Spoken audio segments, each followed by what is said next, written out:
Hey guys, I'm back with another video, and yeah, this will be another RWBY review. I'm going to be reviewing Volume 5 now. Yeah, this one's going to be a bit more negative than the others, but that's solely because there were a lot of problems with Volume 5, specifically.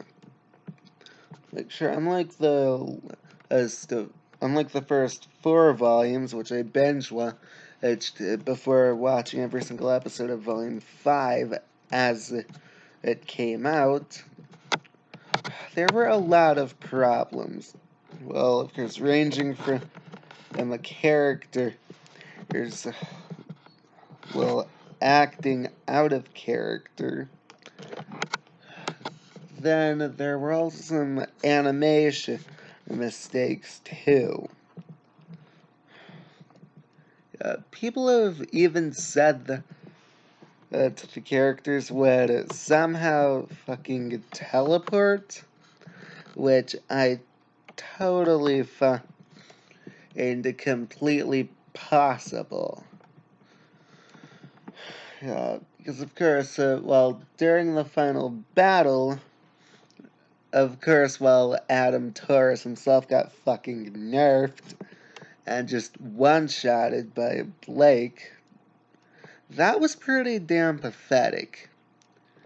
Sure, Adam only had one appearance in Volume 4, which was in Yang's Nightmare, but of course, Adam never interacts with the Yang in Volume 5 at all. I mean, hell, at most, the only problem with Yang... actually, the only problem with her... the only problem with Yang, her so-called PTSD, it's more so that the only thing that happens is her fucking arm shaking. I mean, if you're going to go all out with PTSD, don't try to do any bullshit like that. I mean, seriously,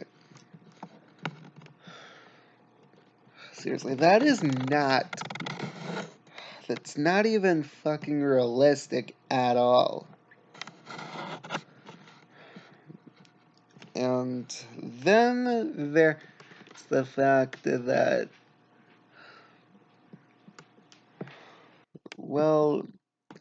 apparently in episode 1,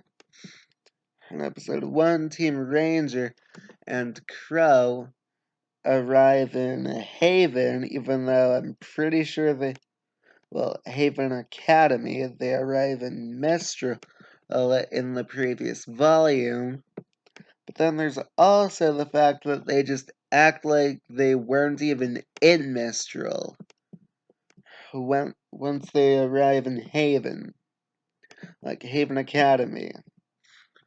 There they meet Leonard Lionheart. Spoiler alert, he's a fucking turncoat. He's a fucking turncoat traitor, and yeah. Yeah, so apparently after Team Ranger and Crow talks to Lionheart, they find out where the Spring Maiden is. Turns out she's with Raven. Like, that's not even surprising at all.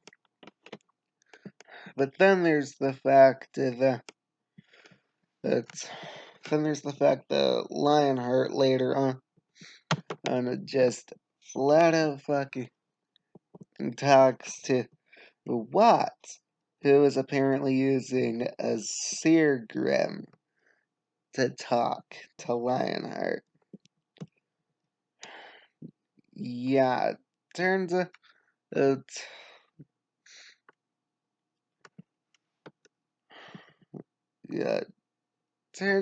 there's also there's also going to be an attack on the Belladonna household and Menagerie. Yeah, apparently there are like 2 big battles and only one of them pretty much sucked. Yeah, spoiler alert, one of the big battles totally fucking sucked. No, it sucked. The the the battle in the Belladonna household was better, in my opinion, at least. I mean, how they were at least trying there, especially with the battle between Sun and Ilya during that whole thing. Yeah, shout out to Kim Newman for animating that one. That was fucking awesome. Okay, now of course, there's back to Welcome to Haven, episode 1.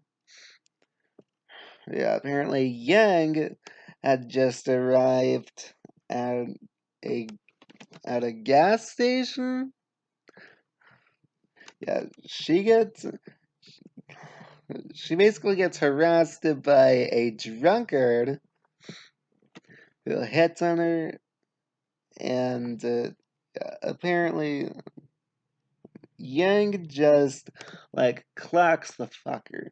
No, she fucking punches the drunk guy, knocking him wildly around the room. He's fucking sent flying like a damn ping pong ball till he lands outside, and yeah, yeah guess who?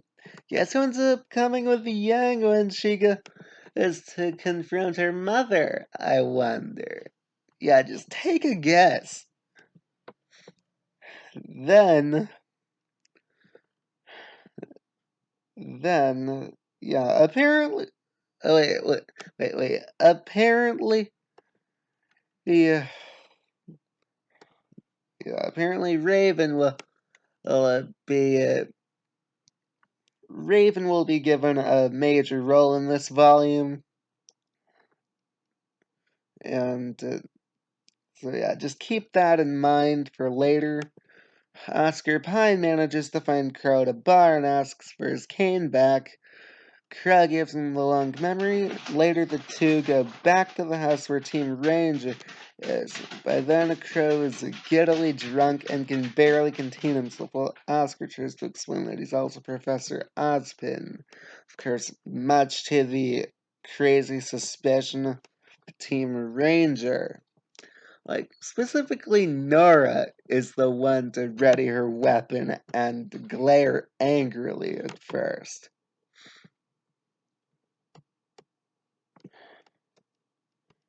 Okay, now on to Dread in the Air, however.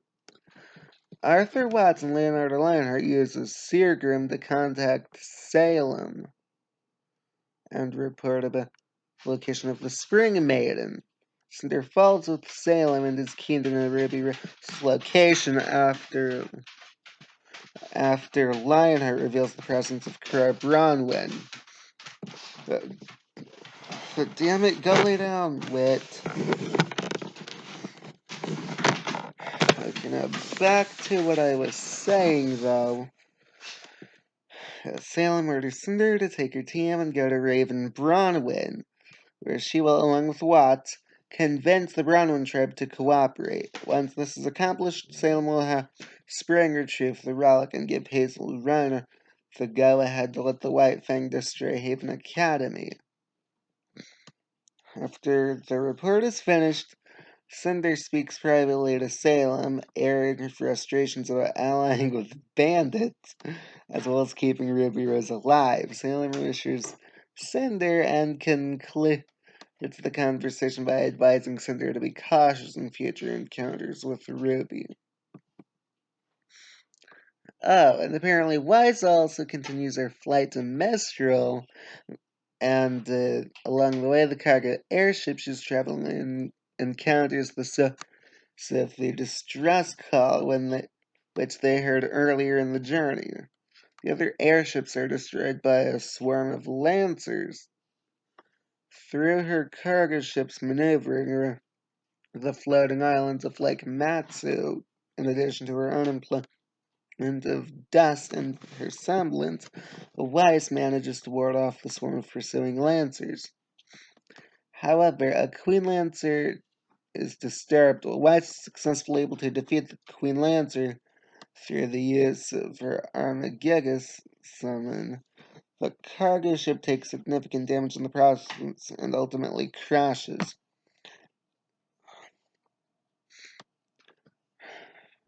Yeah, and also, this is where Raven and her bandit tribe find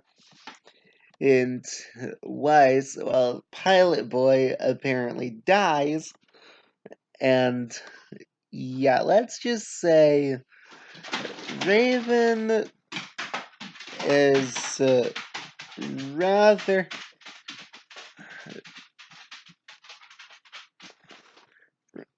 Raven seems a bit weird acting antagonistic, though, in my opinion.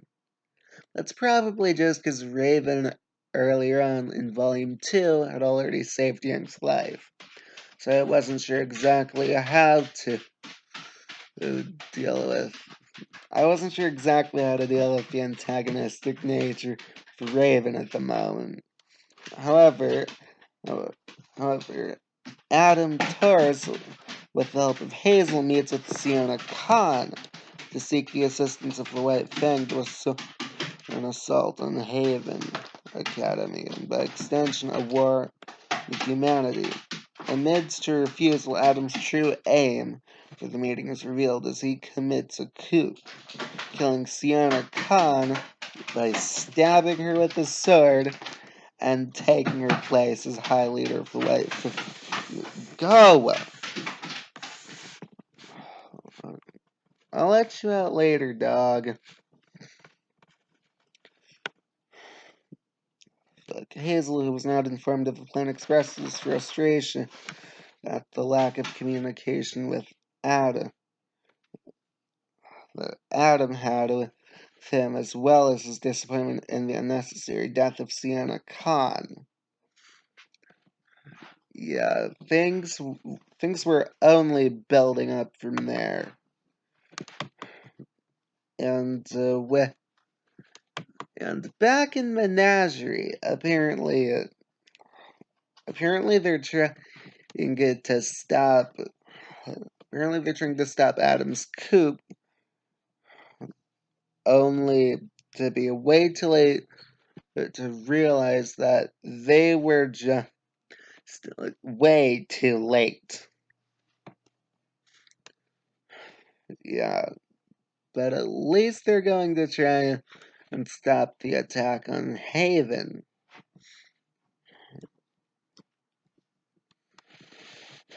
Ilya emerges from the crowd of people attending the press conference and calls out the Belladonnas as traitors, that following Adam is the only way for the White Sun tries to apprehend her, but she manages to get away, though she is chased down by Menagerie guards. Back in Mistral, Team Ranger is in awe of how Oscar pines Ozpin. This girl allows Ozpin to take control of his body. He explains to Team Ranger that he was cursed by the gods for to defeat Salem, and his soul reincarnates to a new host every time, retaining all his collective memories from previous hosts. He then is suspicious of Lionheart not following his orders. The agrees to help train Ranger and Oscar to get stronger, while Ronan gives her into enlist additional huntsmen for help. Weishni wakes up in a cage in the Brownon tribe's camp where a woman named Vernal tells her that the bandits plan to ransom her back to Atlas. Weiss retorts that her older sister Winterschnee will come to her rescue, but Vernal says she is not in Mistral anymore. As per Ironwood's orders to return to Atlas as the kingdom closes its borders. Later on that night, Weiss summons a small version of the Armagigas to help free her. Yeah, and later, in lighting the fire after unforeseen complications, Yang arrives the bandit tribe. and by completely by accident, stumbles across Weiss in the cage. Yeah, yeah, not even joking. And Yang's only reason for visiting Raven at all is for Raven to use her semblance. Yeah, portal creation, or, or as it's also known, a kindred link. Kindred link is basically just another way to say portal creation, pretty much. Yeah, and yeah, does Yang care about what Raven fucking abandoned her? Nope.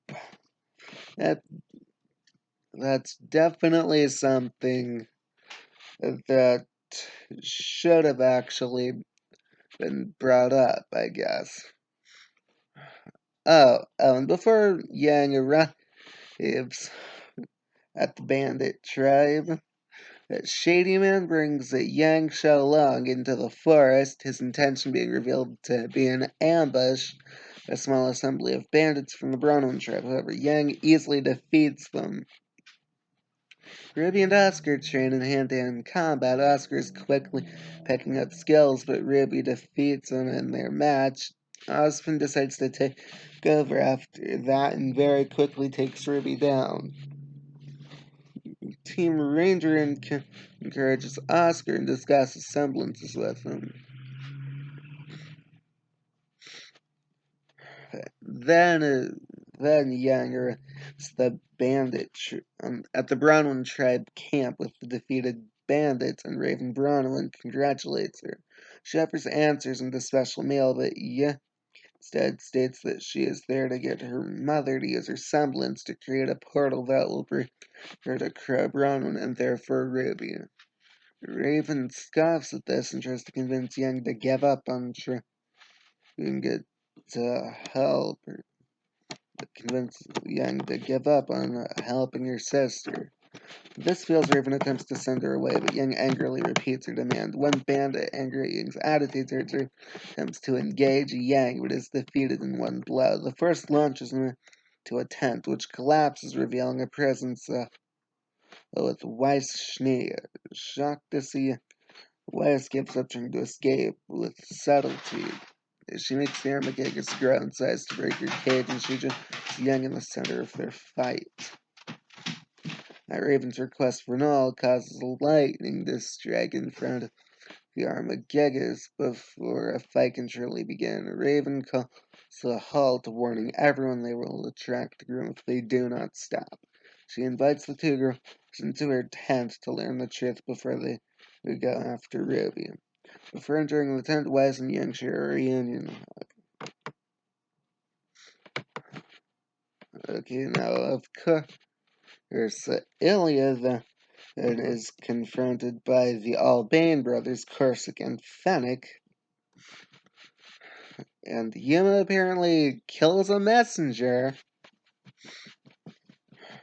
And in Menagerie, Blake and Sun go around Quilcuona to gather people to help defend Haven Academy, but initially no one wants to.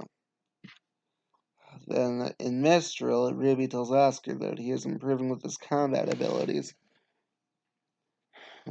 And this is what gets Oscar to straight up yell in Ruby's face, asking her why she's okay with it, or how she can be okay with it. And let's just say, yeah, dude, even Ruby opening up is still cringe, though. But I guess there were some good ideas.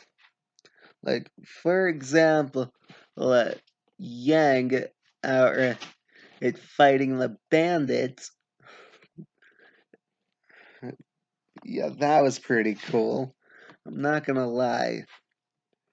But then, of course, there's the the fight with the White Fang. That was also pretty cool in some instances. But of course, the Battle of Haven was just god awful. I mean, characters were teleporting apparently while other people were fighting.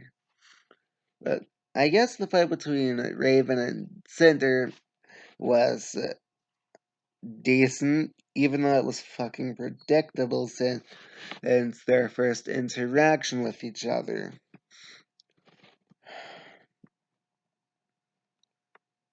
Yeah, there is no way to make that less predictable. And I mean, dude, they're both mains, and yeah, Cinderface is her well, first defeat, I guess.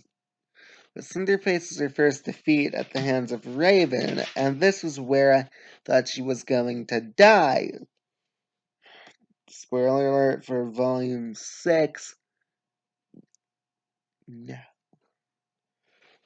Then there's the fact that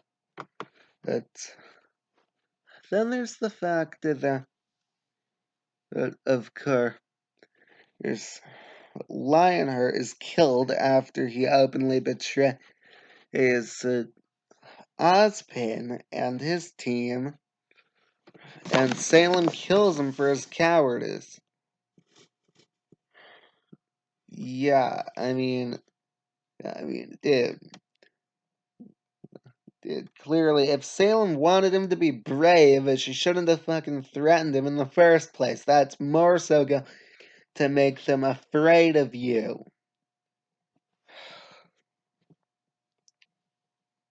Then there's the fact that, of course, Team RWBY actually wins. Hazel, Mercury, and an unconscious Emerald escape. And yeah, long story short, the Emerald uses her semblance to create a giant-ass Salem hallucination to distract everyone, but it was at the cost of her consciousness. And yeah, Team RWBY wins, and Haven is safe. And of course, Adam escapes, but he'll be back in the next volume. So, not much else goes on that should be noted. But of course, what really pissed me off is the fact that the writers decided to one-shot Adam. Yeah, the writers have had it out for Adam for a long time. Yeah, long story short, though, Volume 6 isn't any better. But yeah, with that in mind, please be sure to give this a like if you enjoyed it, comment down below and let me know what you think, subscribe and click the bell for notifications, as always doing so will help my dying channel out. And I also have a DIY tube channel, which I will be uploading to as well. And I hope you guys enjoyed. And remember, if today was not a good day, tomorrow could always be better. Take care of yourselves and everyone around you. Have yourselves a good one, and as always, no matter what time you're watching these videos, have a good day, afternoon, evening, or night, or whatever time you're watching these, and, yeah. I will see you guys in the next video. See you tomorrow.